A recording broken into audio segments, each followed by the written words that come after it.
Baik, para pemirsa kerukunan yang berbahagia, kembali kita bertemu dalam podcast Kerukunan Lintas Agama yang diselenggarakan oleh Forum Kerukunan Umat Beragama Provinsi Kalimantan Barat.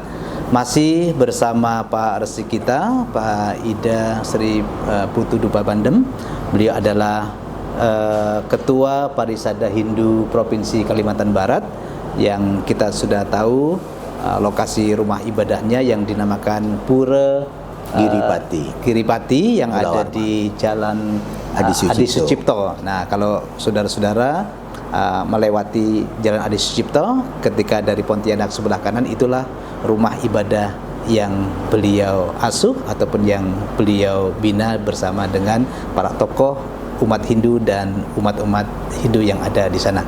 Baik, pada kesempatan segmen yang kedua ini kita akan berbicara tentang moderasi dan kearifan lokal dalam perspektif agama Hindu, Pak Resi.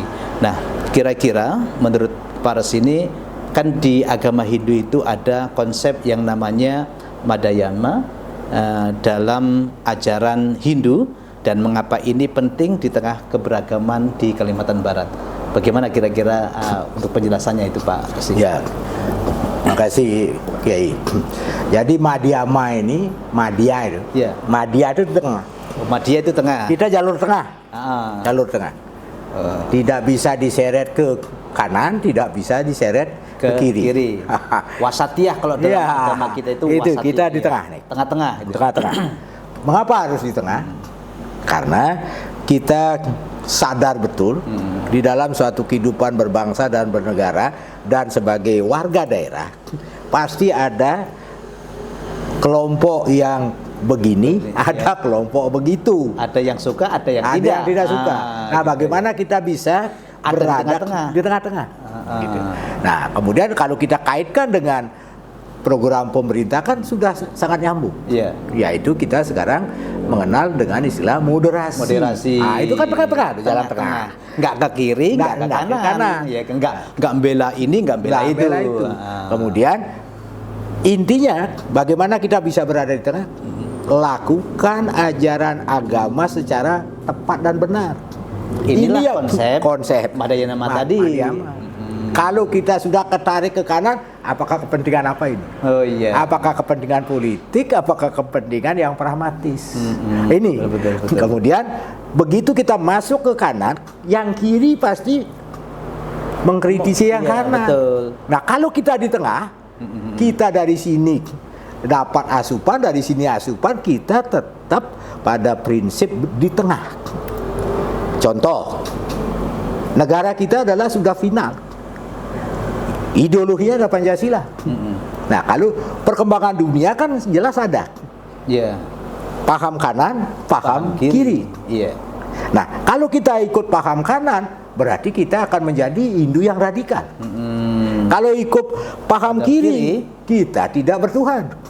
Oleh karena itu, kita tetap sebagai bangsa Indonesia yang menjunjung tinggi kesepahaman negara, kesepakatan ini yaitu Pancasila. Ideologinya tetap Pancasila.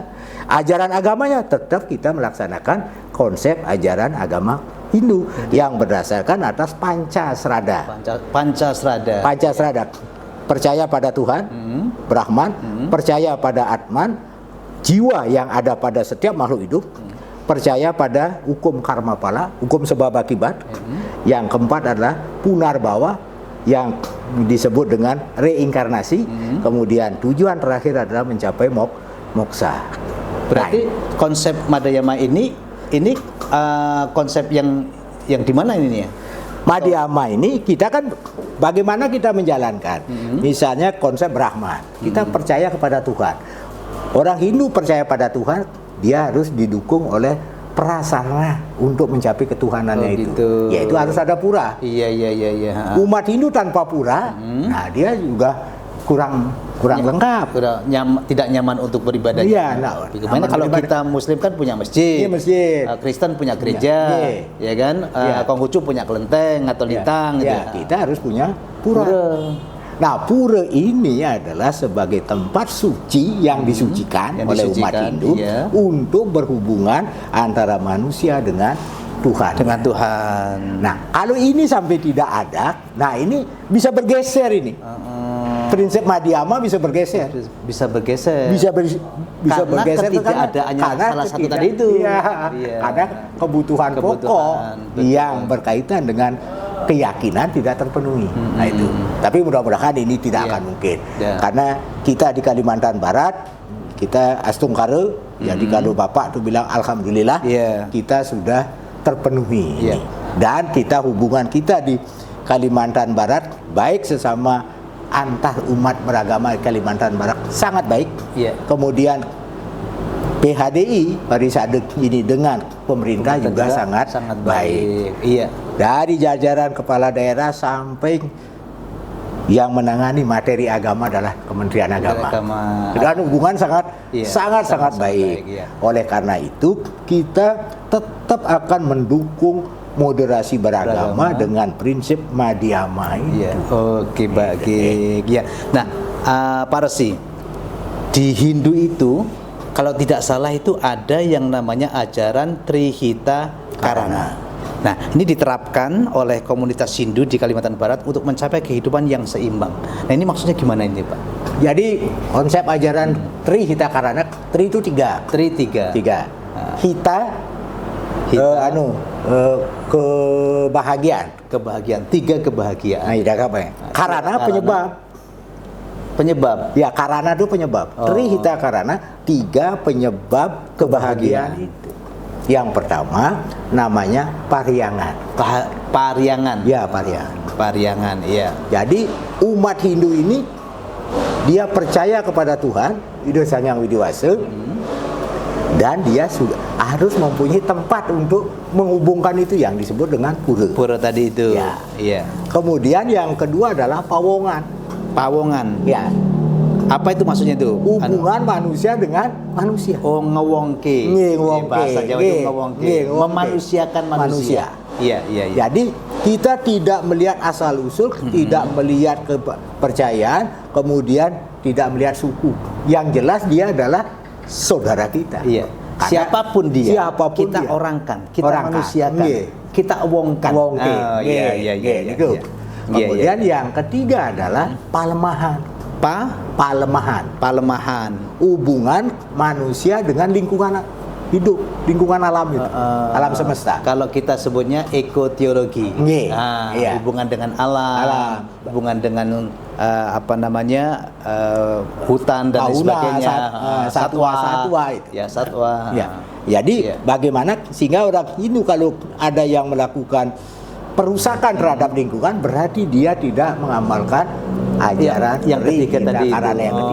Yang ketiga. Palemahan tadi. Iya, palemahan tidak boleh merusak lingkungan. Iya. Nah, makanya di Hindu itu ada suatu peringatan, ada namanya tumpek wayang, tumpek uduh, tumpek uye. Nah, ini adalah bagaimana melestarikan tumbuh-tumbuhan. Itu tumpek uduh. Kemudian pada saat tumpek uye, bagaimana kita melestarikan hewan satwa itu. Kemudian hutan itu adalah ini salah satu bentuk untuk melestarikan lingkungan. Artinya kita cinta sesama makhluk. Apakah itu hewan, ataukah itu tumbuh-tumbuhan, ya kan? Atau apa saja yang penting sesama makhluk itu harus saling cinta mencintai, sayang menyayangi, bukan untuk saling diburu dan lain sebagainya. Apalagi ekosistem, ya kan? Ekologi ini yang harus kita lestarikan. Maka Pak Menteri Agama itu mencanangkan yang namanya penanaman 1 juta pohon, terutama pohon matoa. Untuk apa? Karena kita butuh oksigen, ya kan? Butuh tumbuh-tumbuhan untuk pencegahan banjir dan sebagainya. Kemudian buahnya sangat bagus. Dan berarti itu ada juga dalam ajaran agama Hindu yang tadi ini Trihita Karana tadi itu. PBB pakai itu, Pak. Iya. Jadi bagaimana mengharmoniskan manusia dengan Tuhannya melalui ajaran agamanya dan disiapkan, difasilitasi tempat ibadahnya. Kemudian pawongan, bagaimana kita tidak melihat keturunan siapa dia. Yang penting dia manusia, kita harus berhubungan baik sesama mereka. Kemudian palemahan itu menjaga lingkungan hidup. Betul.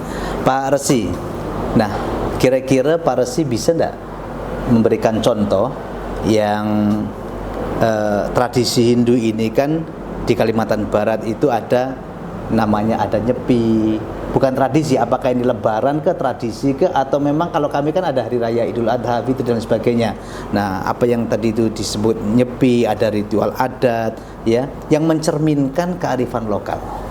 Ya. Dari perayaan-perayaan kan tidak hanya satu kalau nggak salah ya di itu. Nah, itu gimana guys? Ya kalau pelaksanaan perayaan hari raya Hari Suci umat Hindu di Kalimantan Barat berjalan dengan sebagaimana mestinya. Dengan catatan kita memperhatikan lingkungan. Memperhatikan lingkungan satu, ya. Contoh, misalnya Nyepi. Kalau di Bali kan nggak boleh keluar. Oh, begitu. Kan lampu mati 24 jam. Kemudian orang keluar jalan, ya kita di sini, kita yang menyesuaikan, kita tinggal di rumah. Kita yang tidak keluar, nggak boleh melarang orang nggak keluar kan gitu. Betul. Nah ini tradisi Nyepi yang kita laksanakan di Kalimantan Barat. Tapi kalau di Bali itu memang betul-betul nggak boleh keluar. 24 jam, Pak. Artinya walaupun tuh ada kepentingan ada kecuali orang sakit. Oh begitu. Ada orang melahirkan.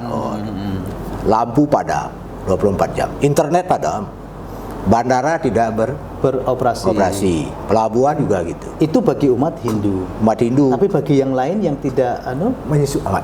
Sama dengan kami di Kalimantan Barat. Oh gitu. Umat yang lain di Bali dia menyesuaikan. Nah, di Kalimantan Barat kita menyesuaikan adat istiadat di Kalimantan Barat. Karena kita di sini dalam jumlah bukan mayoritas kan gitu. Kalau di Bali kan mayoritas. Betul. Bisa. Itu nggak mencari aturan di agama Hindu, nggak mencari aturan ya, dibolehkan bahasanya. Sehingga kemarin kan antara Nyepi dengan Idul Fitri itu kan hanya selisih 2 hari. Nah, bagaimana mengaturnya? Nah, itu diatur oleh para ulama Muslim, kemudian para tokoh Hindu. Dijadikanlah kesepakatan. Nah, kalau di Bali kehidupan itu antar umat beragama sudah sangat luar biasa, Pak. Jadi masjid kalau di kabupaten saya di Kelungkung punya pecalang, Pak. Cuma dia pakai peci, tapi tulisan bajunya di belakang pecalang. Mengamankan. Kemudian kalau Idul Fitri pecalang yang Hindu ini mengamankan orang sembahyangnya orang Muslim. Demikian juga. Misalnya Banser, Ansor, orang Hindu melakukan kegiatan, ini yang jaga. Iya. Sebenarnya suasana ini yang sangat menyejukkan lah. Jadi tidak mempermasalahkan apakah dia agamanya apa, yang jelas ibadahnya diamankan dan tidak mengajak orang beribadah kan. Nah ini yang kemudian yang lokal di Kalimantan Barat ini ada budaya besamsa, belala. Yang dilakukan oleh saudara-saudara kita yang Dayak. Silakan melakukan itu. Intinya sama juga dengan Nyepi, dia nggak boleh keluar rumah. Itu kita hargai. Gitu. Kemudian banyak hal yang sifatnya lokal. Kemudian Jawa, kalau secara umum Hindu itu adalah sembahyang pada tanggal 1, tanggal 15 purnama dengan tilam. Tapi umat Jawa Kliwonan. Nah, ini karena ngikutin penanggalan Jawa. Gitu. Monggo, silakan, enggak masalah. Itu adalah makanya disebut Hindu Nusantara. Jadi menghargai semuanya. Nah, kemudian umat Hindu Madura yang di Surabaya, dia sembahyang sorenya pasti di pura. Sama dengan saudara kita yang Muslim di musholanya, di maghribnya di masjid dan sebagainya. Ini adalah hal-hal yang ini sangat menarik sekali itu. Artinya ya walaupun toh berbeda, tetapi memang ya itulah tata caranya yang kita lakukan dalam rangka untuk menunjukkan kearifan lokal kita masing-masing. Pak Resi. Kalau di Hindu itu kan ada yang namanya nilai Tatstwan Asi. Nah, itu kalau kita hubungkan dengan harmonisasi dan kerukunan masyarakat Hindu di Kalbar ini, kira-kira bagaimana, Pak? Tatwamasi ini kan dari konsep Hindu, akhirnya artinya begini, Tatwamasi, engkau adalah aku adalah engkau. Nah, kalau kita ingin tidak disakiti, jangan Kan? menyakiti orang lain. Kalau nggak mau dicubit jangan nyubit. nyubit orang. Nah ini Iya, sehingga iya. dipakailah oleh Kementerian Sosial. Tatua Mas ini, slogan Tatua Mas ini dipakai.